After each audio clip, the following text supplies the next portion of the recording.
જો કોઈ તમને નીચા બતાવવા માંગે છે તો તેનો મતલબ છે કે તમે તેનાથી પહેલેથી જ ઉપર છો. જિંદગી જીવવા માટે મળી છે, તેથી લોકો શું વિચારશે એ વિચારવામાં સમય બરબાદ ના કરો.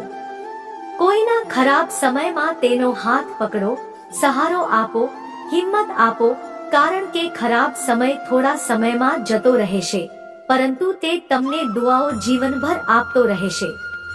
મનુષ્ય સવારથી સાંજ સુધી કામ કરીને એટલો નથી થાકતો જેટલો ચિંતા અને ક્રોધની એક ક્ષણમાં થાકી જાય છે.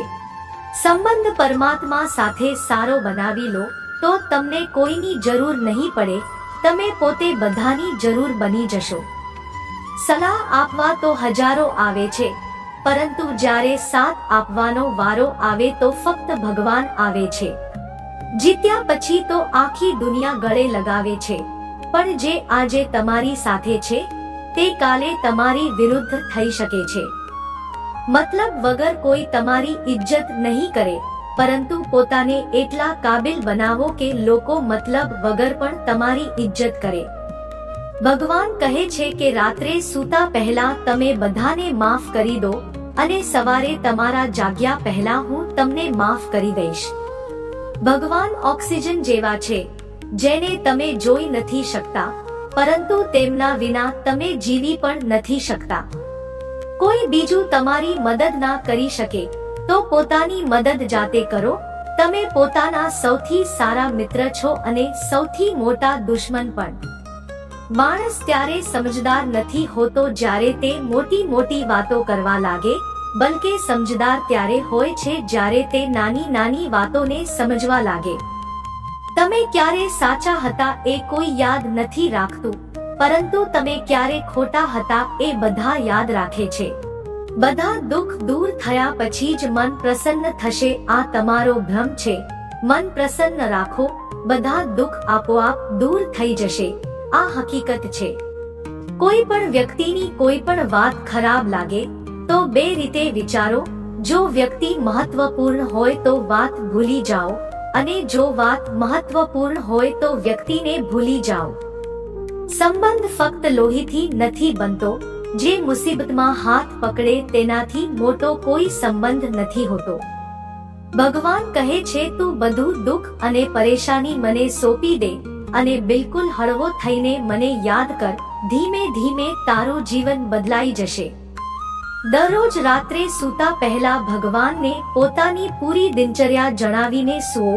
જો તમારા દ્વારા કોઈનું દિલ દુભાયું હોય તો મનમાં ને મનમાં તેની માફી માંગો, અને જો કોઈએ તમારું દિલ દુભાયું હોય તો તેને માફ કરીને બધી ચિંતા ભગવાનને સોંપીને સૂઈ જાઓ.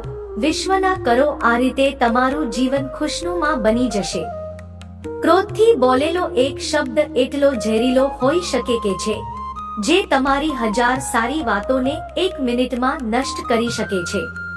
બધાને હસાવો, પરંતુ કોઈની પર પણ હસતા નહીં.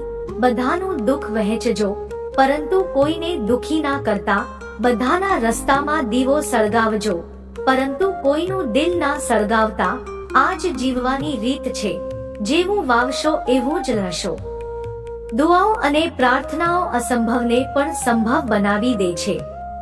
ઈશ્વરને ના આપણા શરીરની જરૂર છે કે ના ધનની, તેમને તો બસ પવિત્ર મનની જરૂર છે.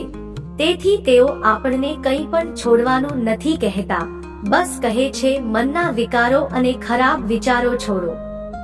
આવનારી કાલ હંમેશા ગયેલી ગઈકાલથી સારી હશે. આજ એક વિચાર તમારા જીવનમાં તમને ક્યારેય નિરાશ નહીં થવા દે. જૂઠ કેટલું અજીબ છે. પોતે બોલીએ તો સારું લાગે, બીજું કોઈ બોલે તો ગુસ્સો આવે. ખુશીઓ ચાહે કોઈની સાથે પણ શેર કરો, પરંતુ ગમ હંમેશા ભરોસાપાત્ર વ્યક્તિ સાથે જ શેર કરવું જોઈએ. જીવનમાં સમય ચાહે ગમે તેવો હોય, પરિવાર સાથે રહેવાથી સુખ વધે છે અને દુઃખ હોય તો ઓછું થાય છે. સાચો મિત્ર એ જ છે જે એ સમય પર તમારી સાથે ઊભો રહે જ્યારે આખી દુનિયા તમારી વિરુદ્ધ હોય. તમારી પાસે જેટલું પણ છે તેના માટે વારંવાર દિલથી આભાર માનો. વિશ્વાસ કરો જેટલું પણ છે તે ટૂંક સમયમાં જ ડબલ થઈ જશે. પ્રાર્થના અને ધ્યાન મનુષ્ય માટે ખૂબ જરૂરી છે, કારણ કે પ્રાર્થનામાં ભગવાન તમારી વાત સાંભળે છે અને ધ્યાનમાં તમે ભગવાનની વાત સાંભળો છો. શ્રી કૃષ્ણ પાસેથી કેટલું બધું છૂટી ગયું. પહેલા માં છૂટ્યા, પછી પિતા છૂટ્યા, પછી જે નંદકિશોર મળ્યા તે પણ છૂટ્યા, સંગ સાથી પણ છૂટ્યા, રાધા પણ છૂટી, ગોકુળ છૂટ્યું, પછી મથુરા છૂટ્યું. શ્રી કૃષ્ણથી જીવનભર કંઈક ને કંઈક છૂટતું જ રહ્યું. જે ના છૂટ્યું તે દેવત્વ, મુસ્કાન અને આધ્યાત્મક હતું. શ્રી કૃષ્ણ દુઃખ નહીં ઉત્સવના પ્રતીક છે. બધું છૂટ્યા પછી પણ કેવી રીતે ખુશ રહેવું એ શ્રી કૃષ્ણથી વધુ સારું કોઈ ના શીખવી શકે. તેથી હંમેશા ખુશ રહો, સદા મુસ્કુરાતા રહો. જીતવાની મજા પણ ત્યારે આવે જ્યારે લોકો તમારી હારની રાહ જુએ. ગીતામાં લખ્યું છે, જો કોઈ તમને સારું લાગે તો સારું એ નહીં, સારા તમે છો, કારણ કે તેનામાં અચ્છાઈ જોવા વાળી નજર તમારી પાસે છે. પોતાની પીડા માટે સંસારને દોષ ના આપો, પોતાના મનને સમજાવો. તમારા મનનું પરિવર્તન જ તમારા દુઃખોનો અંત છે. વિચાર અને નિયત સારી રાખો તો પછી તમારા કષ્ટો પ્રભુ સ્વયં દૂર કરી દેશે. યાદ રાખજો, ભગવાન પાસેથી ક્યારે આશા છોડતા નહીં અને દુનિયાવાળા પાસે ક્યારે આશા રાખતા નહીં. સુખ અને દુઃખ એક સિક્કાની બે બાજુ છે. જ્યાં સુખ હશે ત્યાં દુઃખ પણ હશે અને જ્યાં દુઃખ હશે ત્યાં સુખ પણ હશે. તેથી સુખ દુઃખ વિશે વિચાર્યા વિના નિરંતર પોતાના લક્ષ્યને પ્રાપ્ત કરવા માટે પ્રયાસ કરતા રહેવું જોઈએ. એક વાત હંમેશા યાદ રાખજો, કોઈની આગળ ઝૂકવાથી ના તો પ્રેમ મળે છે ના તો ઇજ્જત. તેથી તમારા સ્વાભિમાને જીવંત રાખો. કોઈ જો તમારી કિસ્મતમાં હશે તો તમારી પાસે આપોઆપ ચાલીને આવશે. બીજાને હરાવવાનો મોકો ના આપો. બસ પોતાને આગળ લઈ જવાની જીદ રાખો. ક્યારે હાર ના માનવાની આદત જ એક દિવસ જીતવાની આદત બની જાય છે. ફક્ત બે વસ્તુઓ મનુષ્યના ભાગ્યનું નિર્માણ કરે છે. પહેલો, સ્વભાવ. જો તમારા સ્વભાવમાં માણસાઈ, વિનમ્રતા અને ગુણ હશે તો તમારું ભાગ્ય ચમકશે. જો તમારો સ્વભાવ ક્રોધી કે આળસુ હશે તો તમારું ભાગ્ય બગડવું અનિવાર્ય છે. તેથી તમારા સ્વભાવને મધુર અને આકર્ષિત બનાવો. બીજું, તમારી વાણી. બોલવાનું તો મનુષ્ય 2 વર્ષની ઉંમરે જ શીખી જાય છે, પરંતુ ક્યારે, ક્યાં અને કેવી રીતે બોલવું તેને એ જીવનભર નથી સમજાતું. જેને આ બોલવું આવડી ગયું તેને સફળ થતા કોઈ ના રોકી શકે. પિતા કરતા મોટો કોઈ સલાહકાર નથી. માની ઈચ્છાઓ કરતા મોટી કોઈ દુનિયા નથી. ભાઈ કરતા સારો કોઈ ભાગીદાર નથી અને બહેન કરતા મોટો કોઈ શુભચિંતક નથી. આ મતલબી દુનિયા સાથે કોઈ મતલબ ના રાખો અને મતલબ રાખવો હોય તો પોતાના મતલબથી મતલબ રાખો.